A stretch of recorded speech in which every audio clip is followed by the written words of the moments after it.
Like Carnage came from Venom, Toxin came from Carnage. Toxin started out in a 4-issue limited series called Venom vs. Carnage.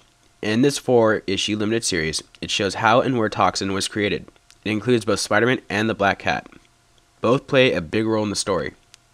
Toxin's host, Patrick Mulligan, is a cop and a soon-to-be father. Sadly, he was the first one to get to where Carnage was before he left after giving birth to Toxin. Without knowing Toxin had entered his body, Patrick went home to see his pregnant wife. That's where Venom broke through the window and Spider-Man saved the day. After Carnage shows up and starts fighting Venom, Venom wants to defend Toxin because he wants to teach Toxin the ways of the symbiote. You don't get to fully see Toxin until the last page in issue number 2, where Black Cat is on the ground after being hit by Carnage and she sees Patrick having Toxin ooze out of his body. She then says, "Patrick, you're turning into a monster."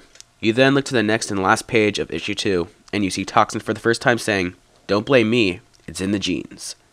That moment was the best way to introduce this character, in my opinion.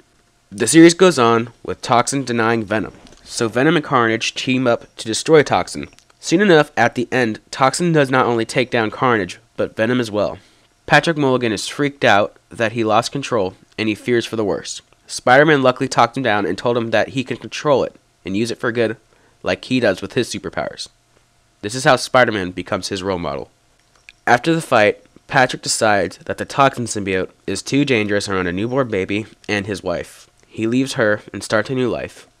Toxin returns in his own 6-issue limited series. Written again by Peter Milligan, the 6-issue series was just as fantastic as Venom vs. Carnage. Sadly, the artist Clayton Crane did not return. Instead, the team of penciler Derek Robertson, inker Rodney Ramos, and colorist Matt Milla all came in to do their part on the Art of Toxin's limited series.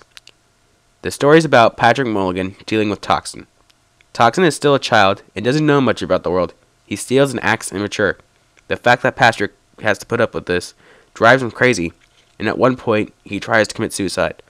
Toxin saves him, knowing that deep down Patrick doesn't really want to die. Throughout the story, Toxin fights many supervillains such as King Cobra. The main villain in the story, however, is Razor Fist. The story even gets another guest appearance from Spider-Man. At one point, after Razor Fist kills Patrick's father, Patrick goes to the funeral, where he sees his wife again. She spits in his face after only asking, "How are you?" After this, Patrick tags down Razor Fist and beats him in a battle as Toxin. The series ends with Patrick letting Toxin out for 2 hours a night, and in exchange, Patrick gets control of Toxin. After that discussion, Patrick goes back to his wife and shows her why he had to leave her and her child. After this issue, Toxin doesn't reappear until the Avengers Initiative #1. He appears on the cover next to Venom. This happened in 2007. After that, we waited until 2012 to hear from Toxin. You hear him mentioned in Carnage USA #1 and 2.